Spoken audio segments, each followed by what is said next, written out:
አጋጣሚ ጉዳይ እንጂ ሆን ተብሎ ነው ወይ? ለምሳሌ የአማርኛ ቋንቋ በራሱ ጊዜ የእርሶ ራስዎት ብዙ ጊዜ ሲያነሱ ነበር። አጠቃላይ የዚህ የፓወር ጉዳይ ከሰሜን ወደ ደቡብ የመጣበት አብሮ ስነ ጽሁፉም የቋንቋ እድገቱም አብሮ ተያይዞ የመጣበት ነው። ስለዚህ ያ አድቫንቴጅ ለአማራ ህዝብ በአጋጣሚ የመጣ እንጂ ሆን ብለው ገዢ መደቦች ያንተ ቋንቋን ተናገር ያንተን ብለው የደፈጠጡበት ሁኔታ አለ ወይ ነው? በአጋጣሚ ላገኘው ዛሬ ለምንድን ነው ይሳም ያወራረደው ይሄ ህዝብ ነው?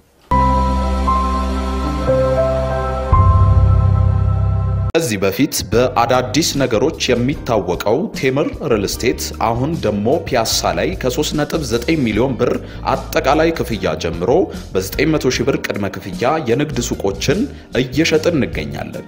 እንዲሁም ከኢኖቬሽን ሚኒስቴር አጠገብ ከባለ 1 መኝታ እስከ ባለ 3 መኝታ ቤቶችን በ10% ቅድመ ክፍያ ብቻ ቀሪውን በ90% በ17 ዙር አከፋፈል ያለምንም ወለድ ከዶላር ንክኪ ነፃ በሆነ መንገድ 30% ሲከፍሉ ደግሞ እውነተኛ 25% ቅናሽ ጋር ይዘን ቀርበናል። የሚወሰን ነው። እሱ ብቻ በቂ አይደለም። ደግሞ አንድ አይነት አስተሳሰብ እንዲኖራቸው ያስፈልጋል። የዛ መደብ አባላት የሆኑት አንድ አይነት አመለካከት ነው የሚኖራቸው። የዓለምን የሚያዩበት ወርልድ ቪው ከጥቅም አንፃር ተነስቶ ጥቅም ወይም ይሄ ያልኩት ይዞታ አንድ ያደርጋቸዋል። ነገር ግን አመለካከት ደግሞ ስለ ፖለቲካ ይሁን ስለ ኢኮኖሚ ያላቸው አመለካከት አንድ ያደርጋቸዋል። በዛ ደረጃ ሁሉም የገዢ መደብ አንድ አይነት ነው ማለት ነው። በእነዚህ ሁለት የይዞታና የአመለካከት ያስተሳሰብ የፍልስፍና ጉዳይ ላይ በተመለከተ ከአማራ ይሁን ከትግራይ ከሌላ ይሁን የገዢ መደብ ነው። ሁለቱ ግን የሚያያዙበት ጊዜ አለ። የገዢ መደቡ አባላት ያንድ ወገን አባላት የሚሆኑበት ጊዜ አለ። ይሄ በዓለም ታሪክም አሁንም በዓለም ዙሪያ የታወቀ ነው። በገዢ መደብነት ልዩነት የለም። በገዢ መደብነት ልዩነት ከሌለ በጭቁን ህዝብ መካከል ልዩነት የለም። ስለዚህ እርሱ በዲስኮርሶት ላይ በሁሉም ቦታዎች ላይ ገዢ መደብ የነበረ መሆኑ ይታወቃልና በጣም ልዩ ትኩረቱ የአማራ ገዢ መደብ ላይ ነው። የአማራ ገዢ መደብን ደግሞ ሲያነሱ አጠቃላይ ህዝቡንም በሚወክል አግባብም የሚያደርጓቸው እንትኖች አሉና ይሄ ልክ ነው ወይ? ሌሎች ቦታዎች ላይ ያለ ገዢ መደብም ተመሳሳይ ሆነ ስራ ነው የነበረውና እንዴት ነው ትኩረቱ ወደዛ አቅጣጫ ብቻ ይሆነው? የአማራ ገዢ መደብ የነበረበት ጊዜ አለ በዚህ ሀገር ከ1974 በፊት ጀምሮ አሁን ያልኩትን የይዞታና የአመለካከት ወይ የፍልስፍና አንድነት አንድ ላይ ይዘው ገዢ መደብ የነበረበት ጊዜ አለ። ይሄ ነገር አሁን ነው አከራካሪ የሆነው እንጂ እኛ ትምህርት ቤት በመንገባበት ጊዜ ዩኒቨርሲቲ ላይ ይታወቅ ነበር። ይሄ የአማራ ገዢ መደብ ነው የሚባል አሁን አዲስ ነገር ሆኗል። በመጀመሪያ ላይ የመሬት ይዞታ ጉዳይ ላይ በተለይ ከጣሊያን ወረራ በኋላ ወይ ጣሊያን ከወጣ በኋላ ይሄ ገዢ መደብ ድሮ የነበረውን ታሪካዊ አያያዝ ይዞ አንድ የገዢ መደብ ካንድ የብሔር ተውጣቶ ሌሎችም ብሔሮች ብቻ ሳይሆን የራሱንም ብሔር የሚጨቁንበት ጊዜ ነበር። ይሄ ነበር የገዢ መደብ ነበር በፊት። መሬት በተወሰደ ጊዜ በ1967 ነው ይመስለኛል በኢትዮጵያ አቆጣጠር መሬት በሚወሰድበት ጊዜ መሰረቱ የዛ የገዢ መደብ መሰረት ተንኮታኮተ። ነገር ግን የባህል ልዕልናው በደርግ ጊዜም ቆይቶ ነበር። እሱ አለ ብለህ አንተ ታወራለህ በየቦታው ያነጣጠርከው በእነሱ ላይ ነው ያልከው ትክክል አይደለም። የገዢ መደብ ነው። ከአንድ መደብ ከአንድ ብሔር ሊውጣጣ ይችላል። ከዛ በኋላ ደግሞ በተለይ ለአሸናፊ ሆነው ስለመጡ ከትግራይ ብሔር የወጡ የፖለቲካ የወታደር የበላይነት ነበራቸው። ይሄ ይታወቃል። ስለዚህ ከአንድ ብሔር የተውጣጡ ናቸው ሲሉ በተለይ የአማራ ገዢ መደብ የሚባሉትን ዘመን እናንሳና ናቸው ወይ ከአንድ ገዢ መደብ የተውጣጡ ናቸው? ለምሳሌ የሚኒሊክን ጊዜ ብናነሳ በሚኒሊክ አጠቃላይ የአገዛዝ ስርዓት ውስጥ ልዩ ቦታ የነበራቸው በርግጥ አማራዎች ናቸው። አዎ ትክክል እንደሱ ነው የነበረው። አሁን አካሄዱ ጥያቄ ወዴት እንደሚሄድ ይገባኛል። ምክንያቱም ከዛ በኋላ ገሌ ኦሮሞ አልነበረም እገሌ ጉራጌ አልነበረም ለማለት ነው ምናወራው ስለ ግለሰቦች አይደለም ምንናገረው ስለ መደብ ነው ከሌላ ብሔር የተወጣጡትም የዛ መደብ አባላት ይሆናሉ የዛ አመለካከት ተካፋዮች ይሆናሉ የዛ ይዞታ ተካፋዮች ይሆናሉ ስለዚህ የወጡበትን ብሔር ጉዳይ የሚያራምዱ ሰዎች ሳይሆን ልዕልና ያለው የብሔር ጥቅም የሚያራምዱ ይሆናሉ የዛ ጥቅም ተካፋዮች ሆነዋልና እነሱ ስለዚህ ስም ጠርተ ገሌ ለማለት እርሱ አሁን ያሉት መደቡ ላይ ነው ግለሰቦቹ ላይ ዞሮ አሁን በእርሱ አመለካከት ሊኖሩ ይችላሉ ግን የዛ የልዕልናው ባለቤት የሆነውን መደብ ጥቅም አስጠባቂ ናቸው ነው ተካፋዮችም ናቸው ነው በርግጥ በተለየ የዛ መደብ ልዕልና ባለቤት የሆኑ ወይም ደግሞ ገዢ መደቡን ምንጩ የሆነበትን ብሔር በተለየ ሁኔታ ከሌላው ተጠቃሚ የሆነበት እድልም አግባብም አለ ወይ በማስረጃ ሊጠቅሱልኝ ይችላሉ ለምሳሌ ለሁሉ ነገር ላይ በሰው አስተሳሰብ ላይ ዋና የሚሆነው ቋንቋ ነው ስራ ለመስራት ይሁን ለመገናኘት ይሁን ባህልን ከፍ ለማድረግ ይሁን መሰረቱ ቋንቋ ነው የአማርኛ ቋንቋ በኢትዮጵያ ውስጥ አንዳንዱ ይማራዋል ከተማረው በኋላ በትክክለኛ አክሰንትም ስለማይናገረው ይሳቅበታል ስለዚህ አንድ ብሔር በቋንቋው ውስጥ ያለውን ጥቅም በቋንቋው የሚገኘው ጥቅም የሚያገኝበት ሌላው ግን ካልተማረ የማያገኝበት የበታችና የበላይነት የሚፈጠርበት አለ ይሄ ለምን እንደ አዲስ ነገር እንደሚታይ ደግሞ እንደ ኢትዮጵያ ውስጥ ብቻ እንደተደረገ እንደሚታይ ለኔ ግራ ይገባኛል አንድ ሰው ስለሚወለድበት ባህል ውስጥ ምንም ነገር ስራ ሳያስፈልገው አድቫንቴጅ ያገኛል ኢቭን በትልልቅ ዲሞክራሲ ናቸው በሚባለው ሀገሮች እንደ አሜሪካን ሀገር አንድ ሰው ነጭ በመሆኑ ብቻ የሚያገኘው አድቫንቴጅ አለው ጥቅም አለው እንደዚሁ ደግሞ እንደዚህ የአንድ ብሔር የገዢ መደብ ነው የተባለ የገዢ መደብ ውስጥ የሚያገኘው ሳይለፋ የሚያገኘው አድቫንቴጅ አለው ሌላው ደግሞ የዛ መደብ አባል ስላልሆነ ዲስአድቫንቴጅ አለው ያጋጣሚ ጉዳይ እንጂ ሆን ተብሎ ነው ወይ ለምሳሌ የአማርኛ ቋንቋ በራሱ ጊዜ የእርሶ ራስዎት ብዙ ጊዜ ሲያነሱ ነበር አጠቃላይ የዚህ የፓወር ጉዳይ ከሰሜን ወደ ደቡብ የመጣበት አብሮ ስነ ጽሁፉም የቋንቋ እድገቱም አብሮ ተያይዞ የመጣበት ነው ስለዚህ ያ አድቫንቴጅ ለአማራ ህዝብ በአጋጣሚ የመጣ እንጂ ሆን ብለው ገዢ መደቦች ያንተ ቋንቋን ተናገር ያንተን ብለው የደፈጠጡበት ሁኔታ አለ ወይ ነው በአጋጣሚ ላገኘው ዛሬ ለምንድን ነው ይሳም ያወራርደው ይሄ ህዝብ ነው ከዚህ በፊት በአዳዲስ ነገሮች የሚታወቀው ቴምር ሪል ስቴት አሁን ደግሞ ፒያሳ ላይ ከ3.9 ሚሊዮን ብር አጠቃላይ ክፍያ ጀምሮ በ900 ሺህ ብር ቅድመ ክፍያ የንግድ ሱቆችን እየሸጥን እንገኛለን እንዲሁም ከኢኖቬሽን ሚኒስቴር አጠገብ ከባለ 1 መኝታ እስከ ባለ 3 መኝታ ቤቶችን በ10% ቅድመ ክፍያ ብቻ ቀሪውን በ90% በ17 ዙር አከፋፈል ያለምንም ወለድ ከዶላር ንክኪ ነፃ በሆነ መንገድ 30% ሲከፍሉ ደግሞ እውነተኛ 25% ቅናሽ ጋር ይዘን ቀርበናል ሴራ ነው ያለ ሰው የለም አጋጣሚ ይሁን በሂደት ግን ሆኗል አሁን ሴራ ነው ሲሆኑ ሰዎች ተሰብስበው አጋጣሚነቱ ለሱ ብቻ ሳይሆን ለዚህኛውም ተጨቆነ ለሚባለውም ቋንቋ ነው አጋጣሚነቱ አይደል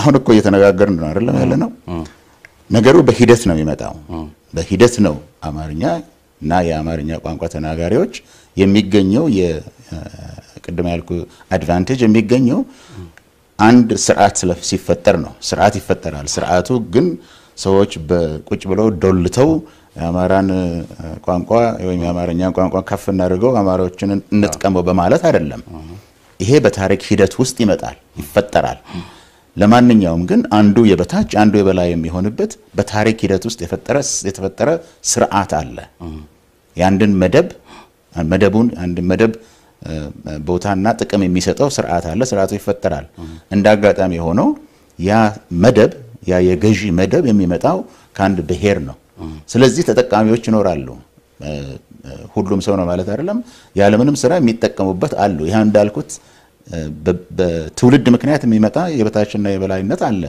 አንድ የሀብታም ልጅና አንድ የደሃ ልጅ ወደፊት የሚኖራቸው 40 50 አመት በህይወታቸው የሚኖሩበት ውስጥ ያላቸው አድቫንቴጅ ገና ከትውልድ ይወሰናል እንዲሁ አይነት ውሳኔም ይደረጋል ስለዚህ ማን አደረገው ቁጭ ብለው ደለቱ እና ሄ ሴራ ነው ማለት ጉዳይ አይደለም ታሪክ አጋጣሚ ያመጣው በታሪክ ሂደት ውስጥ ስርዓት ተፈጠረ በስርዓቱ ውስጥ ተጠቃሚዎች አሉ በስርዓቱ ውስጥ ተጎጂዎች አሉ ታዲያ በታሪክ አጋጣሚ በስርዓቱ ውስጥ ተጠቃሚዎች ከኖሩ በስርዓቱ ውስጥ ተጎጂዎች ከሆኑ እዚያው ከነሱ ጠንካራ ጎን ተምረን አሁን ለሚጠቅመን ነገር አንድ ነገር ማድረግ ነው በታሪክ አጋጣሚ የተጎዱና በታሪክ አጋጣሚ የጎዱ አካላት ዛሬ ከሳሹም ተከሳሹም በሌለበት ሁኔታ ላይ ያን ታሪክ ያነሱ ዛሬ ላይ መነታረክ በተለይ ደግሞ ያ ጎድቷል ገፍቷል የሚባለው አካል በተለይ የኦሮሞ ብሔርም ብቻ ሳይሆን በሌሎችም መልኩ በሚታዩ ሌሎችም እንደዚሁ በተለያየ ቦታ ላይ ያደረጓቸው የግጭት አይነቶች ስላሉ በዛ ደረጃ ያሁኑ ትውልድ ይሄን ሂሳብ የማወራረድ ግዴታ አለበት ወይ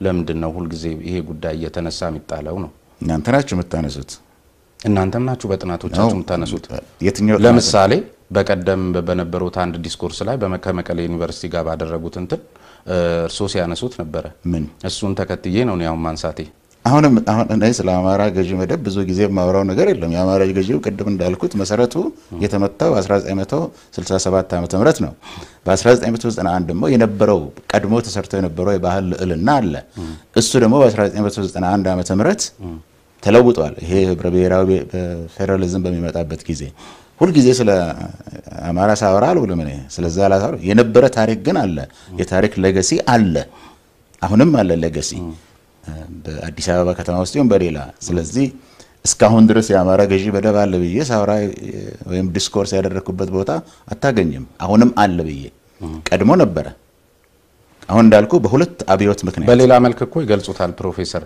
ለምሳሌ አንድ አስተሳሰብ አለ አሁን የነበረውን የዚህ አሃዳዊነት በሽፋን የኢትዮጵያዊነትን ወይም ደግሞ የአንድነት ኢሹን የሚያነሱ አካላት ያለፈውን የዚህ እርሱ አሁን የሚባለውን ሁሉ ጊዜ ያላነሳውም የሚሉኝን የገዢ መደብ ስርዓት በሌላ መልክ ለማምጣት የሚሞክሩ ኃይሎች ናቸው ይሄ ደግሞ ከሽፏል አሁን የከሸፈ ነገር ደግሞ አደገኛ ነው ሲሉም ሲናገሩ ሰምቻለሁ ተመልክቻለሁ ትክክል አሃዳዊ ስርዓት ወደ አሃዳዊ ስርዓት የመመለስ እድል አለ ወይ በሚሉበት ጊዜ የለም ነው ያልኩት ይሄን የተመሰረተው 1930ዎቹ 20ዎቹ ውስጥ ነው ወደዛ የመመለስ ምንም አይነት እድል የለም ወደዛ አሃዳዊ ስርዓት ስማኝ ወደ አሃዳዊ ስርዓት አንድ ቋንቋ አንድ ሃይማኖት አንድ ወገን የሚባልበት ነገር ሊኖር አይችልም በኢትዮጵያ ውስጥ ያ ጊዜ አልፏል የማንኛውም የአማራ ብቻ አይደለም የትግራይ ብቻ አይደለም የኦሮሞም የበላይነት ከቁጥር አንፃር ካልሆነ በስተቀር እንዲሁ የበላይነት ቀድማዊነት ሊኖር አይችልም አሃዳዊ መንግስት ነው ያልኩ አሃዳዊ መንግስት ወይም አሃዳዊ ስርዓት ሊመለስ አይችልም አሁንም እሱን ደጋግሜ ይላልው ወደዛ ልንመለስ አንችልም ምክንያቱም እዚህ ሀገር ውስጥ ትግል የተደረገው ለእኩልነት ነው ለነጻነት ነው ለዲሞክራሲ ነው ለህዝብ የስብዕና ክብር ነው ለዛ የተደረገ ትግል ነው እንቅፋቶች አሉ አሁን ነገር ግን ብሔረሰቦች እና ህዝቦች የኢትዮጵያ ህዝቦች የሚኖሩት እንደ ዜጋ የሚኖሩት ብሔረሰቦቻቸው መብታቸው ተጠብቆ መኖራቸው ታውቆ ተባብረው የሚኖሩበት እነዚህ አሁን ያልኩ ነገሮች የህዝብ እኩልነት ነጻነት የተፈጠረች በኢትዮጵያ ውስጥ እንጂ በአሃድ ያንድ ብሔር የበላይነት ወይም የአንድ ገዢ መደብ የበላይነት የሚኖርበት ኢትዮጵያ አይኖርም አሃዳዊነት ማለት በነገራችን ላይ የአንድ ብሔር የበላይነት ነው በትርጉም ደረጃ ያንድ ብሔር ለምሳሌ አሃዳዊነትን ከእንትን አኳያ እንዲያወሩልኝ ፈልጌ ነው ፕሮፌሰር ኮንሰፕቹዋሊ ለምሳሌ ዓለማችን ላይ 28 ሀገሮች አይበልጡም በፌደራላዊ ስርዓት የሚተዳደሩት አብዛኞቹ ሀገራት አሃዳዊ ናቸው በሱ ኮንሰፕት መሰረት አሃዳዊነት መብት አይደለም ወይ ለአሃዳዊነት ታግዬ ሐሳቡ ካሸነፈ ምንድነው ችግሩ በሐሳብ ለምን አንወዳደርም አይቻልም ብሎ ሙግት ምንድነው ሎክ አሃዳዊ ስርዓት መመለስ ፈልጋለሁ የሚል የፖለቲካ ፓርቲ ተደራጅተው መዋጋት ይችላል የኔ ግን በአስተሳሰብ ማለት ነው በፈለገው ጦር ሜዳም ገብቶ ሊዋጋ ይችላል ይሄንን ማምጣት ፈልጋለሁ ብለው እኔ ግን በአስተሳሰብ ደረጃ ሳየው ከኢትዮጵያ የሀገረ መንግስት መስረታ ታሪክ አንፃር ሳየው ባለፉት 50 ዓመታት በተደረጉ ትግሎች አንፃር ሳየው አሁን በደረስንበት ደረጃ አሁን ባለንበት የእውቀትና የትግል ስልት ደረጃ ወደ አሃዳዊነት አንመለስም የሚል አስተሳሰብ ነው ያለኝ አስተሳሰብ ነው ያልከው አስተሳሰብ ነው ያለኝ ይሄንን የሚማገቱ ሊኖሩ ይችላሉ እኔ ግን እንደ አስተሳሰብ ደረጃ ወደዛ ልንመለስ አንችልም መሰረታዊ የሆነ ኢኮኖሚያዊ ባህላዊ ፍልስፍናዊ መሰረት የለውምና ልንመለስ አንችልም ነው ማለት ስለ አስተሳሰብ ነው ማወራው ይህንን ሐሳብ ይዘው የሚሟገቱ ካሉ ሊቀጥሉ ይችላሉ አብረን ልንኖር እንችላለን ለዘመናት እኔ ግን አሁን እንዳልኩ ነው ምንም ሞራላዊና ኢኮኖሚ ፖለቲካዊ መሰረት ፍልስፍናዊ መሰረት ስለሌለው ወደዛ እንመለስም ምክንያቱም ቆይ ወደዛ ማንመለስ ምክንያት የታሪክ ሂደት ብያለሁኝ እዚህ ሀገር ትግል ሲደረግ የነበረው አሃዳዊ ስርዓት የፈጠረውን አንዱን ብቻ ጠቅሞ ሌላውን የሚያገል ስርዓት ስለነበረ ነው እንዲህ አይነቱ ስርዓት ወደ ኢትዮጵያ ውስጥ እንዳይመጣ ነው ትግል ሲደረግ የጀመረው ከኢትዮጵያ ተማሪዎች እንቅስቃሴ ጀምሮ ትግሉ ለነዚህ ነገሮች ነው የተደረገው ወደዛ እንመለሳለን ማለት ችግር መፍጠር ነው ጦርነት መፍጠር ነው ኮንፍሊክት መፍጠር ነው ስለዚህ ወደዛ ምንመለስ አስተሳሰብ አይኖርም ነው ያልከው የዜግነት ፖለቲካን ማራመድ ማለት አሃዳዊነትን ማራመድ ነው ምን ማለት ነው እኔ የዜግነት ፖለቲካ ምን ማለት እንደሆነ ማላቀም ምን ማለት እንደሆነ ሁሉ ጊዜም ስናደርግ የነበረው የዜግነት ፖለቲካ ነው ዜጋ ስትሆን ነው በፖለቲካ የምትሳተፈው ካልሆነ አትሳተፍም ይሄ ዜግነት ፖለቲካ እናንተ የምትሉት ወይም ሌሎች የሚሉት ምን ማለት እንደሆነ ማላቀም ታዲያ እርሱን ምን ማለት እንደሆነ ካልገባውት አሃዳዊነት ብሎ የሚያቀነቅን አካል አለ ወይ ብዙ ጊዜ የዜግነት ፖለቲካን ለሚያራምዱ ኃይሎች ነው ይሄ የአሃዳዊነት ስም የሚሰጠውና ትርጉሙን ታቁት ነበር ማለት እኮ ነው ጥያቄ ተጠየቅኩኝ እሱን ነው የምትናገረው በቴሌቪዥን ላይ ይሁን ጥያቄ ተጠየቅኩኝ ወደ አሃዳዊ ስርዓት እንመለሳለን ወይ ሲባል የዛ ምንም አይነት እድል የለም ነው ያልኩት ቢኖር ግን የዜግነት ፖለቲካ አራማጆች ናቸው ነን የሚሉ ወጥተው ዜግነት ማለት ምን ማለት እንደሆነ ዜግነት ፖለቲካ ማለት ምን ማለት እንደሆነ እነሱ ናቸው ትርጉሙን መስጠት ያለባቸው ዜግነት ፖለቲካ በሚል ደረጃ ግን እኔ ስለማልናገር እኔ ትርጉሙን ልሰጥህ አልችልም እዚህ ሀገር የሚኖረው ፖለቲካ አንደኛ የብሔር ህብረ ብሔር የሆነ ፌደራሊዝም እሱ ነው አንድ ቻንስ ያለው እቺን ሀገር አንድ ላይ ሊያቆይ የሚችል እምነት ነው ያለው ግን መንግስታዊ መብት ነው አሃዳዊነትን ይዞ በአደባባይ ፓርቲ አቋቁሞ መከራከር መብት ነው አሃዳዊነትን የሚሰብኩ ኃይሎች በግልጽ እንኳን ባይኖሩ ብዙ ጊዜ የዜግነት ፖለቲካን የሚያራምዱ ኃይሎች ላይ በቀደም እዛ መድረክ ላይ ባየሁት አግባብ አንዳንድ ጊዜ ከመውቀስም አልፎ መሳለቅንም በሚመስል አግባብ እየተመለከትን ስለሆነ አንድ ሀገር ዲሞክራሲያዊት ነች እስከተባለ ድረስ እንደውም እዛው መድረክ ላይ ራስዎትም ገልጿል ሶስት አማራጭ አለ አሃዳዊ ሆኖ ዲሞክራቲክ ፌደራላዊ ሆኖ ዲሞክራቲክ እንደገና አንድ ገልጸው ነበርና መልሶ አሁን ደግሞ የአሃዳዊነት ትርጉም አይገባኝም ሲሉም እሱ መሳለቅ አይሆንም ዜግነት ፖለቲካ ነው ያልኩት አሃዳዊነት ስርዓት ነው እሱን አቃለው በዚህ ሀገር ስለዚህ አማራጭ ከሆነ እሱን ይዞ መታገል ህገ መንግስታዊ መብት ነው ነገርኩ ሆነ እኮ እኔ ከዛም የበለጠ ሌላ ህገ መንግስታዊ መብት አለ ለመታገል እኔ ግን እኔ ቻንስ አይኖርም ነው ብዬ ነው መታገለው እኔ ማስተሳሰብ ደረጃ ነው በምን ገመገሙት ቻንስ እንደማይኖር አሁን ስነግርህ እኮ ነበር እዚህ ሀገር በሞራላዊም የሆነ ታሪካዊም የሆነ ፖለቲካዊም የሆነ መሰረት የለውም ምክንያቱም ትግል ሲደረግ የነበረው ባለፉት 50 ዓመታት አንድ ወጥ ስርዓትን ለማምጣት አይደለም ምክንያቱም ችግሩ የነበረው አሳታፊ ስላልነበረ ቀድሞ የነበረው ስርዓት አሳታፊ ስላልነበረ በብሔር ስለሚያገል በዛም ጥያቄ ነበር እኮ የብሔረሰቦች ጥያቄ የሚባል ጥያቄ በኢትዮጵያ ውስጥ ነበረ እነሱን መልስ ለመመለስ ህብረ ብሔራዊ ፌደራሊዝም ነው መልሶ ብዬ ነው የማምነው ሌላ ደግሞ አይደለም ህብረ ብሔራዊ የሆነ ፌደራሊዝም አሁን ባለው የኢትዮጵያ ህገ መንግስት ነው ደግሞ ስሙ ራሱ ምክንያቱም ማስተዳደሪያ ዶክመንት ነውና በዛ መሰረት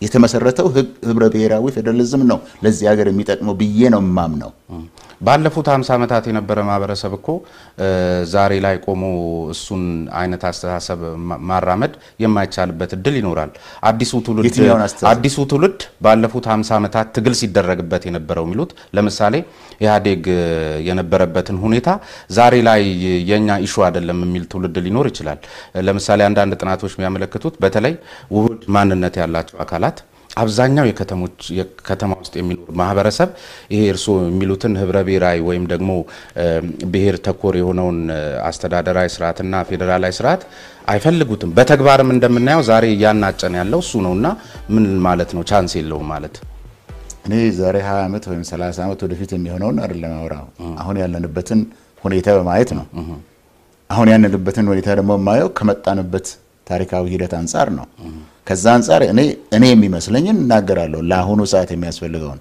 ሌላ ትውልድ ደግሞ የራሱን ትውልድ የሚኖርበትን የፖለቲካ ስርዓት እየቀየሰ ይኖራል እያስተካከለ እያሻሻለ ይኖራል ስለዚህ ዛሬ 30 ዓመት ይሄ ለአዲሱ ትውልድ ያልከው የሚፈጥረውን የራሳቸውን ነው እኔ እዚህ ዛሬ ያለውንና ምናልባት በሚቀጥሉት 20 30 ዓመታት መሆን ይገባዋል ብዬ ማምነውን ነው መናገረው ዛሬ ያሉት ወጣቶች ያናይሹትም ብዬ ነው እኔ እሺ ወላ አንተ እነሱ ለመናገር የምትችል የዛው ቡድን አባል ካልሆንክ በስተቀር በእድሜ እነሱ ለራሳቸው ይናገራሉ ግን ውህድ ማንነት ያልከው ነገር አለ ምን ማለት ነው ውህድ ማንነት ከአንድ በላይ ብሔር ከሆኑ ቤተሰቦች የተወለደ ቤተሰቦቹ አንዱ አማራ አንዱ ኦሮሞ ሊሆን ይችላል ሰውየው ግን ሊመርጥ አይችልም ማለት አይደለም እንደኔ አስተሳሰብ ማንነት አንተ የምትመርጠው ነገር ነው እንጂ በደም ውስጥ ያለ አይደለም ስለዚህ አባቱ ኦሮሞ ነውና እናቱ ትግራይ ወይ አባቱ ኦሮሞ እናቱ አማራ ስለዚህ ውህድ ማንነት የሚባል ነገር እኔ አላምንበትም ለምን ማንነት የሰው የግለሰቡ ምርጫ ነው አባቴ ሁለቱ ተገኘኮ ተፈጥሯዊ ነው የለም እንደሱ አይነት ነገር ምን ማለት ነው አንዱ ከአንዱ ለመብለጡ ምንድነው መነሻው እናቴ ኦሮሞና አባቴ አማራ ከሆነ እንዴ እናቴም እናቴ ነች አባቴም አባቴ ነው እና ከአባትና ከእናቴ ምንድነው የምታገኘው ለምን መርጣለሁ ሁለቱም ለኔ እኩል ናቸው ኖ ምንድነው የምታገኘው ከእናትና ከአባቴ ሁለት ማንነት ደም ነው አይደል ኦኬ ማንነት የደም ጉዳይ አይደለም እሺ ማንነት የዛ ጉዳይ አይደለም ማንነት ስትወለድ ማንነት የለህም ስንደው ኦሮሞ ሆነ አትወለድም አማራ ሆነ አትወለድም ሰው ሆነ ነው የምትወለደው ነገር ግን ወላጆች ሶሻላይዝ ያደርጉሃል ትምርት ባህሉን ያስተምሩሃል አኗኗሩን ያስተምሩሃል ምኑን በዛ ምክንያት ያንተ ስነ ልቦና ያንድ ወገን እየሆነ ይመጣል ከዛ በኋላ አንተ ማንነትን ተወሰናለህ ለምሳሌ የኦሮሞ በኦሮሞ ሀገር ከአማራ እናትና አባት ተወልደው በኦሮሞ ነፃነት ግንባር ውስጥ ሲዋጉ የነበሩ ሰዎች አሉ እነዚህ ሰዎች እናትና አባቶቻቸው አማሮች ናቸው እናትና አባቱ አማሮች ናቸው እሱ ግን ኦሮሞነትን ወስዶ እሷ ግን ኦሮሞነትን ወስዳ ተቀብላ የዛ ማህበረሰብ አባል ሆና እስከ መብት ትግል ሁሉ ውስጥ የሞቱ አሉ እና ስለዚህ ማንነት ከላይ የሚሰጥህ ነገር አይደለም ተፈጥሯዊ አይደለም እንዴ ነው እንጂ እርሶ ራስዎት እኮ ሲጠቅሱ ማለት ወይ ራሳችንን ካላታለን በስተቀር የደም ጉዳይ እስከሆነ ድረስ ከናቴም ቆይ ዜግነት ነው እንጂ የምርጫ ጉዳይ መወለድ ደም የምርጫ ጉዳይ ሊሆን እንደማይችል እርሶም በተለያዩ መድረኮች ላይ ሲያወሱ ሰምቻለሁ እንዴት ምን ለማለት ነው አይደለም ይሄንን አጣርተ መምጣት ትችላለህ አንተ እኔ እመለው ግን ማንነት ራሱ ዜግነት አይደለም ዜግነት ህጋዊ ነገር ነው ማንነት ባህላዊ ነገር ነው ያደክበትና የኖርክበት ባህል ማንነት ይሰጣል የኔ ዘመዶች አሉ እኔ አሁን ነቀምት ስላደኩኝ ወላጆችን በዛ ባህል ውስጥ ስላዘው የዛን ስነ ልቦና ነው ያለኝ የኔ ግን ያክስቶቼ ልጆች እናታቸው አባታቸው ኦሮሞ የሆኑ እነሱ ግን አዲስ አበባ ውስጥ ያደጉ እዚህ ያደጉበት ባህል አማርኛ በመናገር ያደጉበት ባህል ነው ማንነት ይሰጣቸው ስለዚህ ይሄ የደም ጉዳይ ነው የሚባለው ነገር ትክክል አይደለም ማንንም ደሙን ብታየው ያንተ ምን እንደሆነ አልጋ ያንተና የኔ ደም ቢታይ በካቴጎሪ ኤ ቢ በመሆን ካልሆነ በስተቀር የአማራ ደም የኦሮሞ ደም የሚባል ነገር የለም ማንነትም አንተ የምትመርጠው ነው ኢቭን ዛሬ እናቶቻቸውና አባቶቻቸው ኦሮሞዎች ሆነው የነበሩ ነገር ግን ማንነት አጥተው የቆይተው የነበሩ ዛሬ ግን ኦሮሞ ነኝ ብለው ኦሮሞኛን እንኳን በትክክል ሳይናገሩ ነኝ ብለው የሚመጡትን አይደለም ብዬ ለመከልከል ለመስጠትም ለመከልከልም መብት የለኝም ነኝ ስለዚህ ማንነት ያደክበትና የሆንክበት ያ ማንነት ያገኘህበት ባህል ውጤት ነው እንጂ የህግ ጉዳይ አይደለም ሰርቲፊኬት የሚሰጥበት ጉዳይ አይደለም ምርጫ የሚሆነው መግቢያ ፖይንቶች አሉ ከገባህበት በኋላ እኔ ኦሮሞ ነኝ ካልክና ከተቀበልክ አንተ አማራ ነኝ ብለ ከተቀበልክ ግዴታ የለም የሚከለክልህ የለም እንዴት የለም ማን ነው የሚከለክልህ አንተ አባቴ መገለጫ አለውኮ ለምሳሌ እኔ ዝም ብዬ ገብቼ ኦሮሚያ ክልል ውስጥ ኦሮሞ ነኝ ስላልኩ የሚሆን ነገር አይደለም ክልል አይደለም ኦሮሞነትን የሚሰጥህ አሁን ደጋግሜ ተናግሬያለሁ ማንነት የሚሰጥህ ያደክበት ወላጆችህ መጀመሪያ ሶሻላይዝ ያደርገዋል ያደክበት ሁኔታ ደግሞ ማንነትን እየሰጠ ያንን ስለንቦና እየተላበስክ ስትመጣ ትሆናለህ አንድ ሰው ግን እኔ ኦሮሞ ነኝ ባለበት ጊዜ አባትና እናቱ ላይ ሆኑ ይችላሉ እኔ ብዙ ጓደኞች አሉኝ አሁንም አባትና እናቶቻቸው ኦሮሚያ ክልል ውስጥ ሲኖሩ የነበሩ ነገር ግን ልጆቹ ያደጉበት ባህል ነው ማንነትን የሰጣቸው እንጂ ከእናትና ከአባቱ የወሰደው ደም አይደለም። እነሱን አንተ ኦሮሞዎች አይደላችሁም ብዬ ለመናገር ማን ነው የሚችለው? እሺ እሱን መከራከሪያ አንተውና አጼ ሚኒሊክ ነው የፈለከው አይደል? አጼ ሚኒሊክ ለኦሮሞ ይቀርባሉ ወይስ ለአማራ? እኔ አጼ ሚኒሊክን ስለማላውቃቸው ለማን እንደሚቀርቡ አላውቅም። እንዴት ያውቋቸው? አጼ ሚኒሊክ እኮ በተለያየ መልክ የሚወሱና ትልቅ ታሪክ ያላቸው አካል ናቸው። እንደ አንድ የአገር መሪ የፖለቲካ መሪ ነው የማውቃቸው። ለማን ሲቀርቡ እንደነበረ ግን በግላቸው እኔ አላውቅም። ነገር ግን በተለያየ ዲስኮርሶች ላይ ደግሞ ለአማራ የሚቀርቡና በተለይ ደግሞ ኦሮሞን ሲገፉ የነበረ መሆኑን በሚያወሳ አግባብ ነው የሚገልጿቸው። እርሱ እንዴት ዛሬ ያላቃቸው ይላሉ? የትኛው ላይ እንደሱ እንዳወራ ልትነግረኝ ትችላለህ። ለማንኛውም ግን አጼ ምኒልክ የስርዓት መሪ ናቸው፣ የሀገር መሪ ናቸው። ሲያራምዱት ከነበረ ፖሊሲ በመነሳት እንደዚህ ናቸው ለማለት ትችላለህ። ካለ በለዛ በስተቀር ለገሌ ይቀርባሉ ለገሌ አይቀርቡም የሚለው ነገር ስለማላቃቸው እንደ ግል ሰው አላቀም። ምናልባት ኦሮሞ ጓደኞች እኔ ምለው የታሪክ ተመራማሪ ሆኖ አጼ ሚኒሊክን አላውቃቸውም ያስኬዳል። እንደ ፖለቲካ መሪ ነው የማውቃቸው። ጥያቄ ይስተካከል። አንተ ያልከው አጼ ሚኒሊክ እንደ ፖለቲካ መሪ ፖለቲካቸውን ሲመሩ ዛሬ በብሔርተኝነት አይን ለማን ይቀርባሉ? ለየ ጥያቄዎች ለማን ይቀርባሉ ነው ያልከው።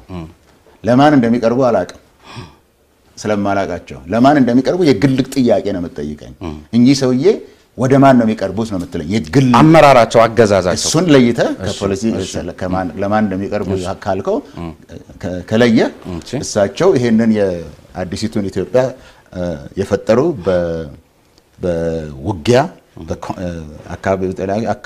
ብዙ የተለያዩ አካባቢዎችን ወቅተው አስገብረው ስርዓትን ፈጥረው እሳቸው ካለፈ በኋላ እንኳን ያ ስርዓት ከሳቸው በኋላ እንኳን አለ።